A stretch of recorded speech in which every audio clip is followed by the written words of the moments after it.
আসসালামু আলাইকুম। আমি সকলের উদ্দেশ্যে একটি কথা বলবো।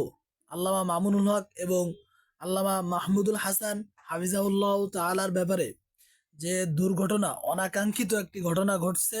এই ঘটনা নিয়ে আপনারা কেউ মাতামাতি করেন না এবং এই বিষয়টা আপনারা কোনো ফেসবুক, ইনস্টাগ্রাম, ইউটিউব, টিকটক এইগুলোতে আপনারা কোনো ভিডিও ছাড়বেন না। এই বিষয়টাই আপনারা কখনো তুলে ধরবেন না। আমরা দোয়া করি ইনশাআল্লাহ মুরব্বীরা আছেন, এর সমাধান মুরব্বীরা করবেন, এটা আমরা আশা রাখি। এই জন্য আপনারা ধৈর্য ধারণ করেন। আল ফাসাবরুং জামিল, আল্লাহ পাক রব্বুল আলামিন সবরকারীর সাথে থাকেন। আর আপনারা যদি এটা নিয়ে বেশি মাতামাতি করেন, কারণ ভালোবাসেন, আপনারা সহ্য করতে পারতেছেন না, যদি আপনারা এই নিয়ে কোনো কিছু করতে চান, এতে বরংস আপনার আরও ক্ষতি হবে, আমাদের আরও ক্ষতি হবে। এই জন্য এটা মুরব্বীরা ইনশাল্লাহ সমাধান করবেন।